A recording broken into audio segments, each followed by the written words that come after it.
This is Boxing Tickets NI in association with that prize guy. I'm delighted to be joined with one of Ireland's newest professional boxers, Cahir Gormley. How are you? Are you that all good? First of all, obviously, congratulations on obviously turning professional. I guess you've sort of had a Sure. couple of weeks now to digest it all.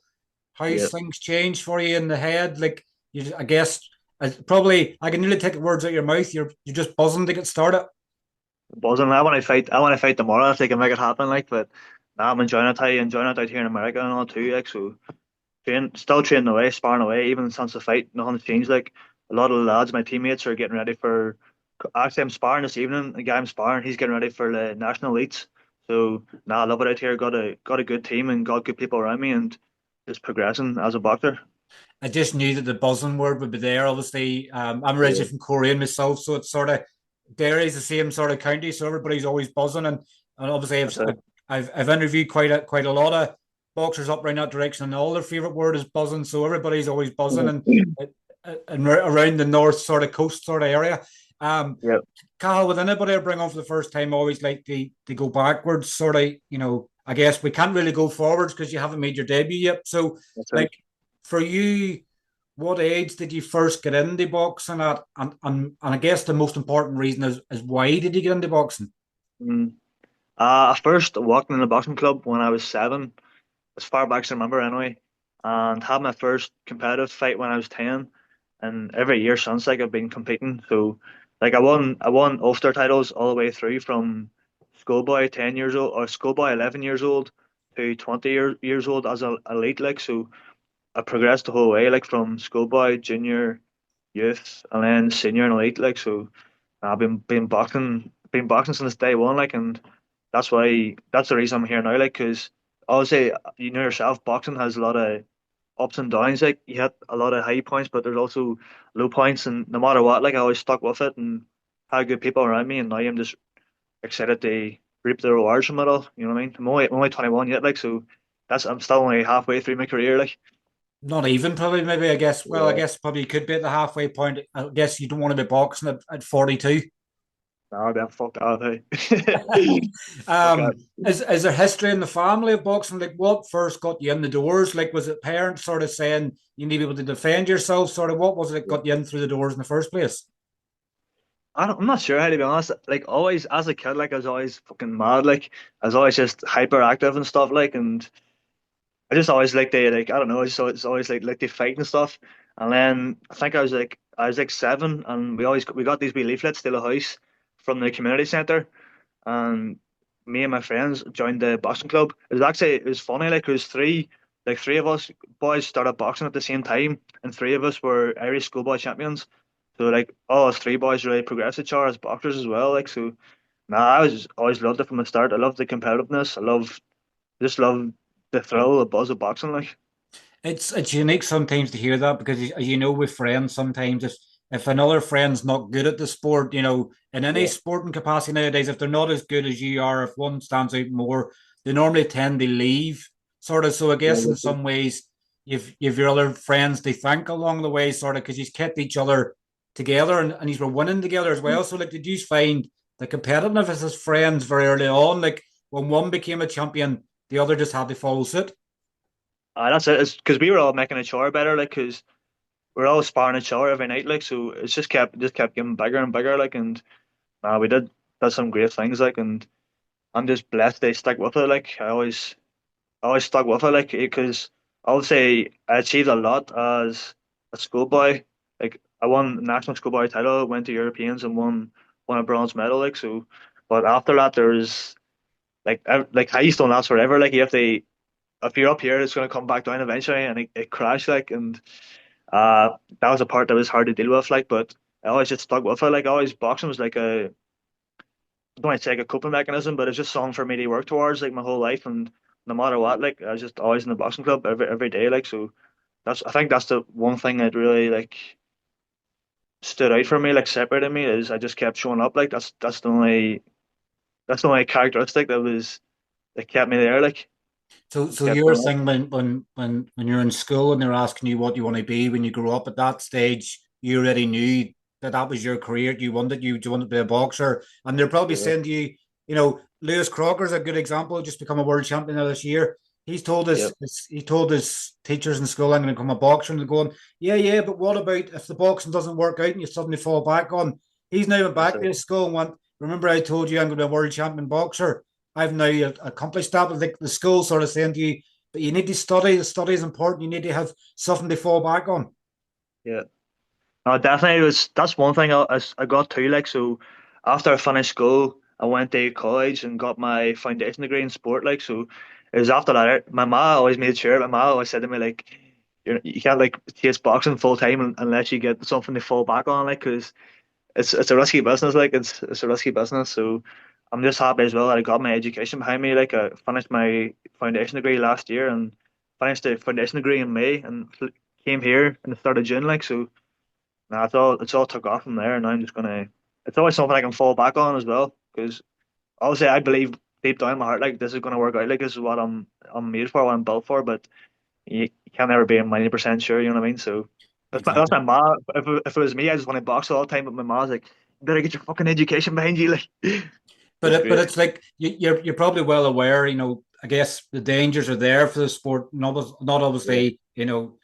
Injuries and things like that can happen. Like a career can be cut short in any capacity. We've seen footballers in the past, their careers cut short with leg breaks. Like you could damage something in a certain way and you can never be able to box again. So it's good to have something to fall back on in some ways, but you don't want to fall back onto that. It's like boxing's taking me to the yeah, very top. Forget about everything yeah, else. that's it.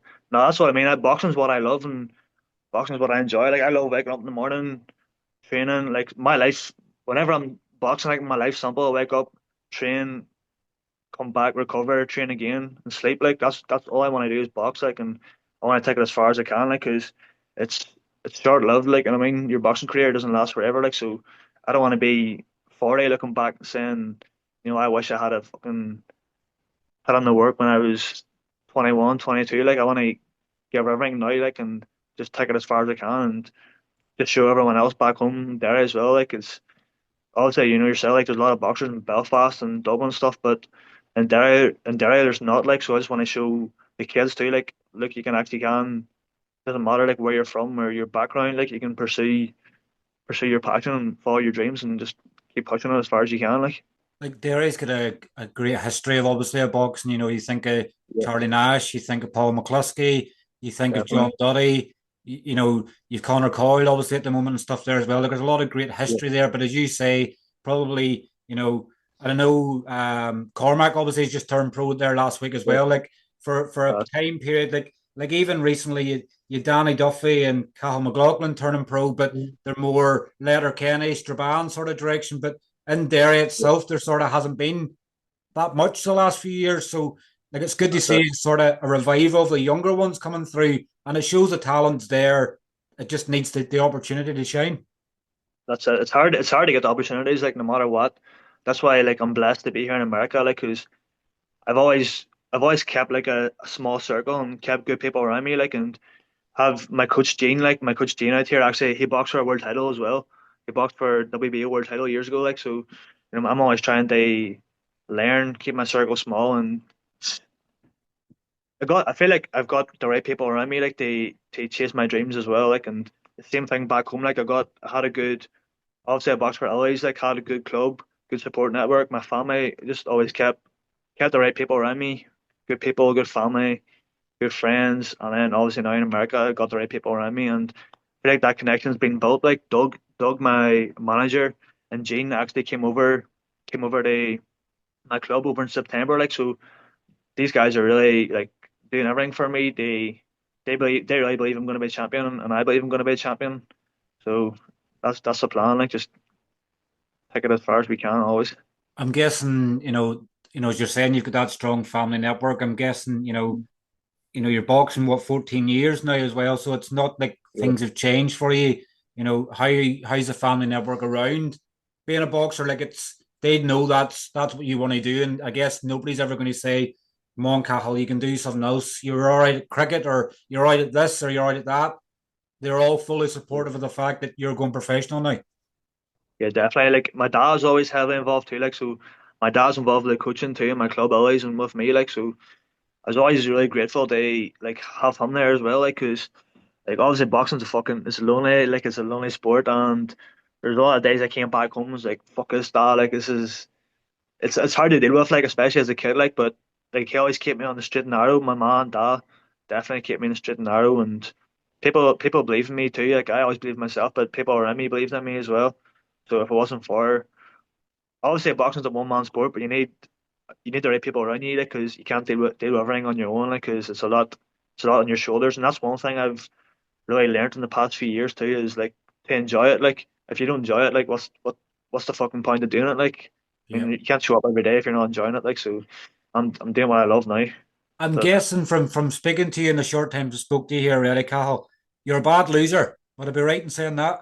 You don't like to yeah, it's lose. terrible. I fucking hate it. Like it's hard to deal with, like, but it's life. Like you're gonna loss is part of life. It's something you learn that you have to learn to deal with. Like you're gonna there's worse lot. You always think about it like there's worse losses in life than losing a boxing match. Like life's tough. Like, you lose a family member or something bad happens or you crash your car. Like that's real loss. Like losing a fight. Like you wake up the next day and life goes on. Like so that's like my mentality now is just like just keep stepping. Like How long did it take you to realize that? Because I guess as a young boy, sort of yeah losing for the first time, like probably maybe somebody couldn't speak to you for a couple of days. Like it's taken you that period of time, and is it probably experience and have grown in the sport as well? Like people now say it's only a loss if you don't learn from it and things like that. Like how long did it yeah take you to start to realize that that every time you were beaten, it was another experience ticked off? yeah. To be honest, like only in the past year or two, like so in the past year or two, I've really learned to deal with that. Like because obviously like the past year I've been boxing elite level opposition. Like but in the back of my head, I'm thinking like I'm actually learning a lot. Like I'm boxing these guys like Eugene McKeever, John McConnell, Bobby Flood, like, and giving them top class fights. Like, but if it wasn't for these fights, like, they're maturing me as a boxer. Like, so that's one thing I'm really grateful for stepping into the pros now is that I've been in there with the best amateurs, beat a lot of top class ones, like won intermediates and stuff as well. So I feel like so I'm not scared of nothing. Like, I mean, I feel like I'm up there with the best and I can compete with the best. Yeah, it's like when I was looking, and I know sometimes box, you'll know when you look at your box right that not all fights you've had are there, or probably anywhere close to it. Yeah, But like when I was looking through it and seeing the caliber of fighters you fought, Barry McReynolds, Bobby Flood, yeah, Eugene McKeever, John McConnell, um, the list goes on and on. But it's yeah. sometimes you see it and people don't have that experience like amateur boxing. For you now, as you're stepping across and you're going every fight I've had, every opponent I've had, it's all got you to this point where you are now. You're turning pro. Yeah, that's it. It's an apprenticeship. Like that's what amateur boxing is about. Like I just my mentality is like I'll fight whoever, whenever. Like and that's the reason why I'm in this position now. Like because I just kept. That's why I have over. I think on my card like I have 120, 130 fights. Like so, it's been a long time. And even in international trips, like I've went to people's like I went to Poland and boxed against the Polish guys and big shows and stuff out there. Like so, like I feel like nothing's really going to phase me now as a pro. Like because I feel like even though I'm only 21 now, like I've really done a lot for being so young. Like I feel I've boxed a lot like my whole life. Going back to and I know it's not that long ago for you, but come back to the 7-year-old boy who was when you first started boxing, who was your idol, sort of, who did you look at? Did you look at ones more local? Did you look at international stars like Mayweather and things like that? Who was your idols Yeah, at that stage growing up? that's a good question. I remember as a kid, like because obviously I live outside Derry, like and Paul McCluskey is from Derry, like so I always remember as a kid, like my dad taking me up to Dungiven. There used to be like wee parades and stuff, like whenever Paul was winning fights, and I always remember the build up to that Amir Khan stuff, fighting stuff too. Just remember just sitting in the house watching it, like, and another fight too. I always remember is Farach against Groves, like whenever it came out, the first fight, whenever it came out for on the bus for the ring walk, I remember the sudden watching like, fuck, this is some buzz. Like, hopefully I can really like be in these guys' position someday, like, and that's something like I really believe in.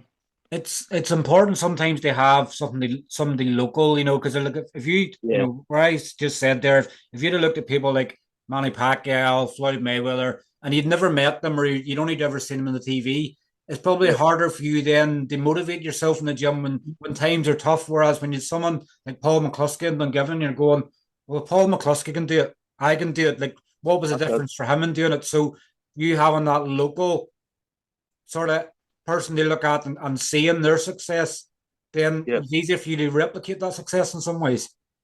yeah, 100%. It's like if he can do it, like why can't I do it? That's what I want the our kids in my area to be saying. Like if Cahir Gormley can do it, he lives up the road. Like I mean, what's stopping me from doing it? Like, and it doesn't matter like who you are or where you come from or like just you don't need somebody you don't need like a former family member to be this top class boxer. Like all you need to do is at the end of the day they're not going on fighting for you. Like you're going there to fight yourself. Like so you can only not that you're doing it by yourself. Like but nobody else can fight for you. Um, 21 years of age, turning professional, I guess in years gone by, sort of people would say you're only really coming into your sort of strengths as an amateur. Did you Yeah. never have ambitions of the Olympics, or was it always, as you're saying, when you're growing up and you're looking at people like Froch and Groves and Paul McCluskey and things like Yeah. that, was it always for you from the age of 7? You weren't looking at Olympics, you were always looking at the pro game. That's a good question, lad. I'm not really sure how to answer that. Like it's a kind of mixed one. Like it's I always wanted to be a league champion, like Irish league champion, and that's the one thing that I didn't get. But I feel like even though I'm not like super happy with my like amateur career, like I'm content. Like I feel like I've had every box. Like I've boxed every level. Like even I boxed Ulster Senior, Ulster Elite, Irish Senior, won the 3LM, and then the only thing I didn't win was Irish Elites. Like got beat against Eugene. Like, but like I know I was right up there. Like, so I don't want. I'm not gonna let like that stop me. Like I felt like the timing of everything was right. Like, because after that happened, a couple of weeks later, I came to America, boxed in Doug's show, got the one there, and then I'll say with the knockout a couple of weeks ago, like it's you don't see it much in amateur boxing. Like it was a flush knockout, and I've had three proper knockouts in the past year in amateur boxing. Like so, felt like everything that happened in my life like happened for a reason. And it was all aligned. Like so, I just feel like the timing was right. Everything happened at the right time, and that's why I never. As soon as that happened, I knew then it's like this is the right move to make. Like When you're seeing, former opponents that are now pros, obviously I know Bobby's confirmed he's going pro and he hasn't made his yeah, debut yet. Um, Obviously, Eugene's had his debut. Barry McReynolds is his debut. Charles McDonough is 4-0. Like when you're seeing all these yeah, former opponents you've had now that are turning pro, you're keeping a good eye on them, are you? Like, do you still keep in contact with a lot of them? Because, like, I know when you fight someone, sometimes people goes, but you can't be friends with them. That's the great yeah, thing about this sport. It's like everybody becomes friends, everybody supports everybody. Do you still yeah. keep in contact and keep an eye on people's records and go, here's where they are now, here's where I am, here's where I want to get to?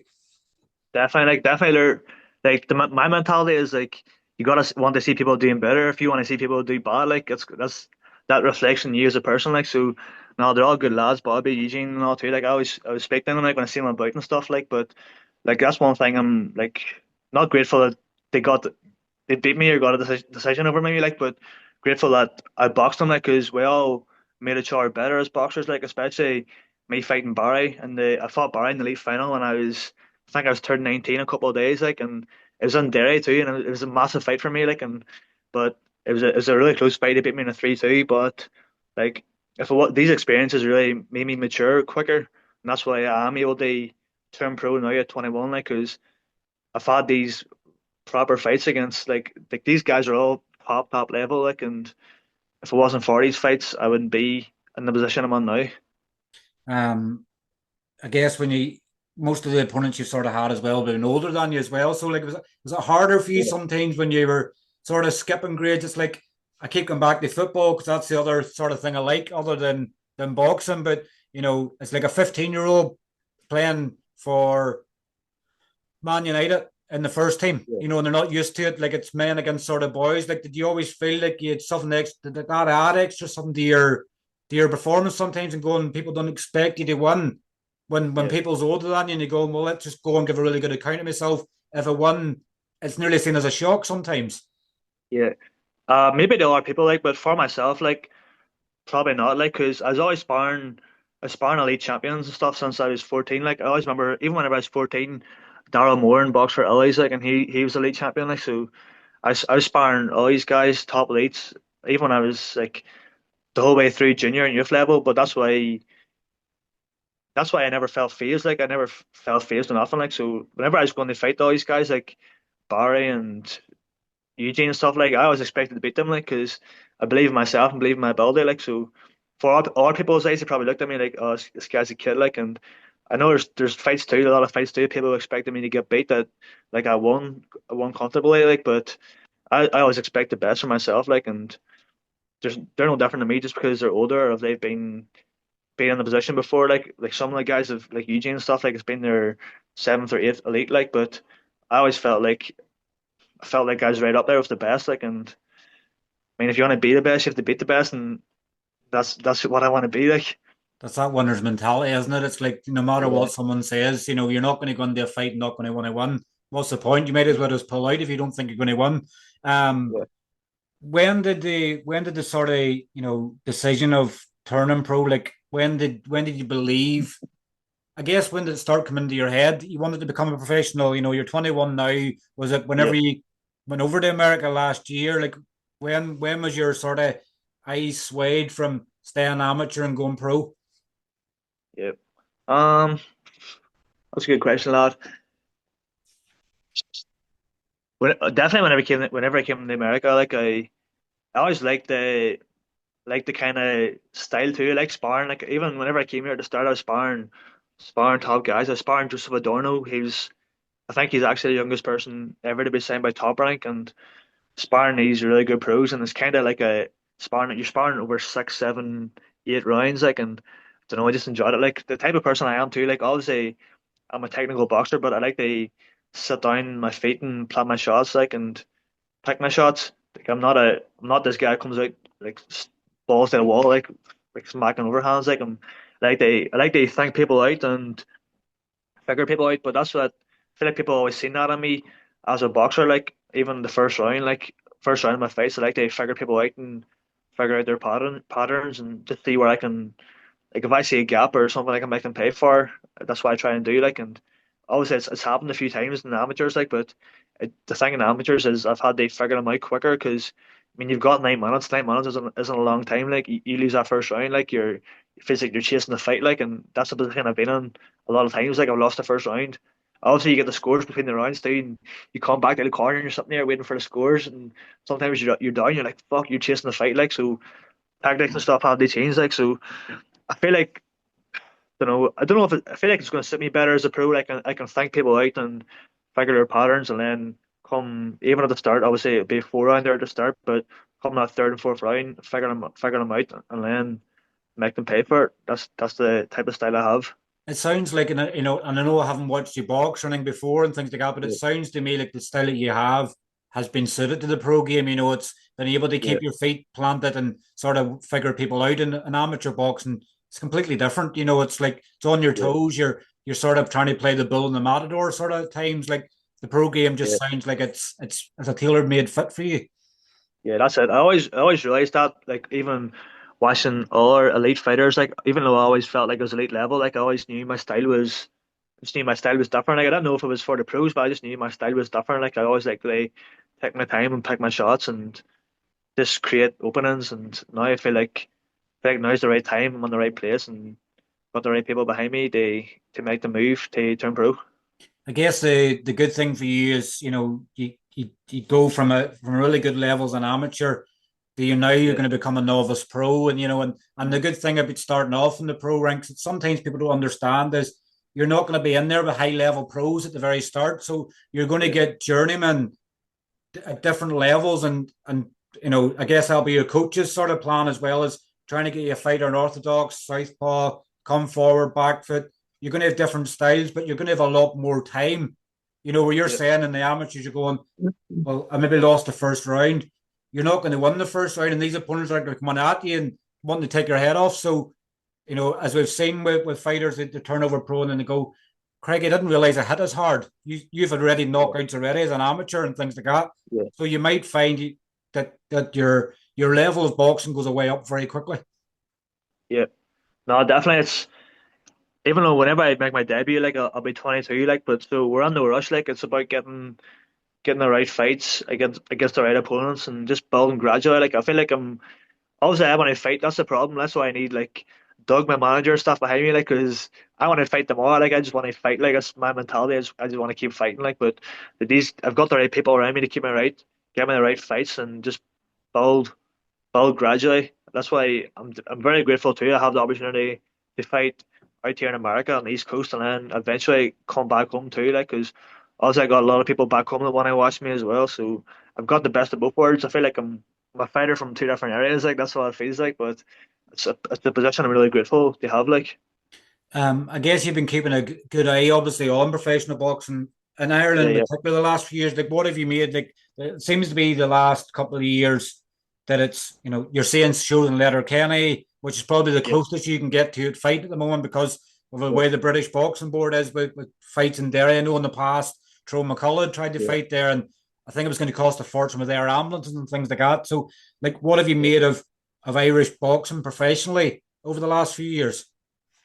Definitely, it's taken off. It's doing a great job, and Jason too. Jason's a top man. Like, so it's great to see that he's bringing shows back to Letterkenny as well. And obviously, I know Cahill and Danny well, and like these guys are getting opportunities. Like, but they deserve them opportunities. It's a like these guys are like all us boys are coming from Derry and Strabane and stuff, and people are having to travel an hour and a half to go to Belfast. But it's good too that people can go like what a half an hour to Letterkenny, like, and people can really get behind.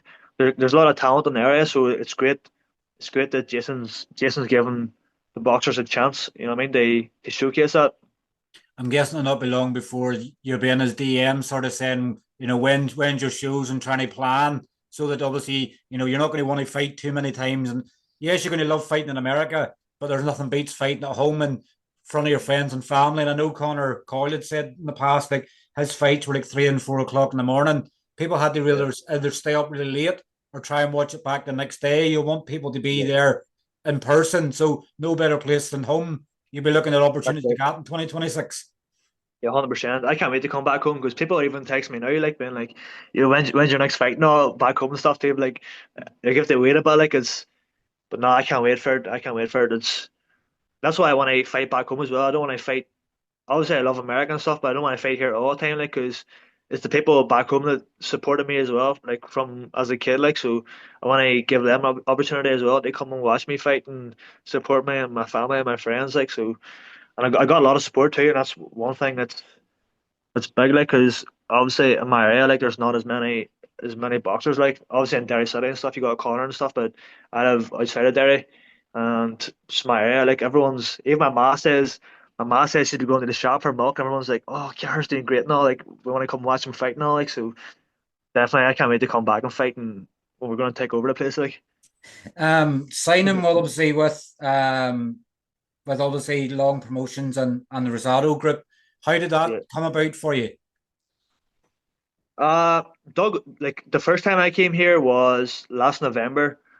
I came to box on one of Doug's shows, but I came on like with as an opponent, if you get me. Like, I mean, I came on to fight a guy from here, and box really good that night. Like the guy who boxes actually another top level guy, Muda. He's 3-0 as a pro now out here. Like, and it's great to see him doing well as well.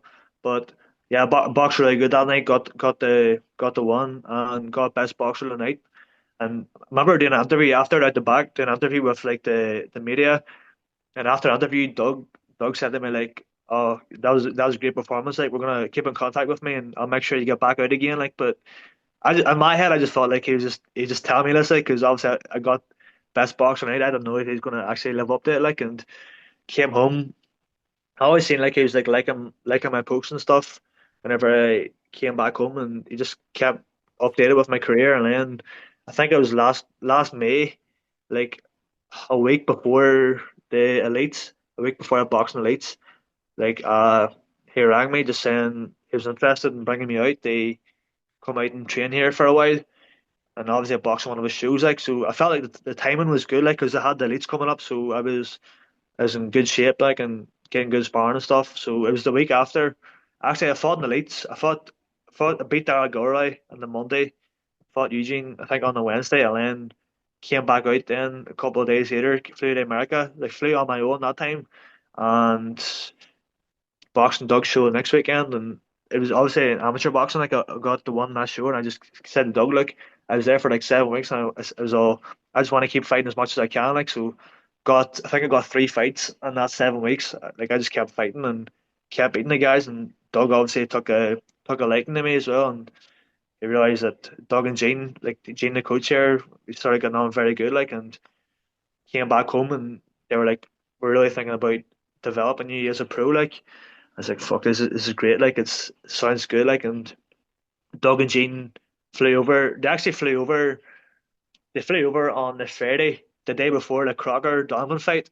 Mhm. So I went down to Dublin, went down to the airport and lifted them and took them up to the show. Like watched. Obviously, I'm good friends with Donna Carey as well. Like and been there from the start of the show at 4 o'clock, and it was raining and stuff, and was there for the whole show. Like and they took a liking to it, and it was great too that they built that relationship. Like they seen what the boxing shows are like back home, and came back to my club. And obviously my head coach Stephen Friel from LA's like had a, because Stephen's not the type of guy that be on social media and stuff and sees, he doesn't see like a lot that's happening. Like so Gene and Doug came back and built that connection with my coach, and obviously my coach trusts them as well, my coach back home. So that's why the relationship's so good. So I was just able to take off from there. I'm just looking at the timer. We've just under 5 minutes to go.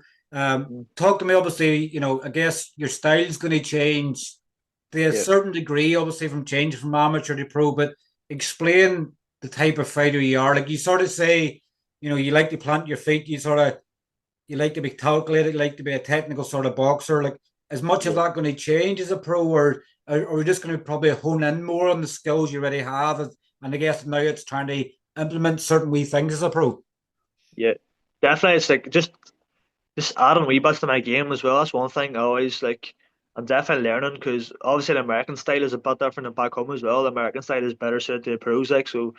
I'm getting that sparring, and Gene has a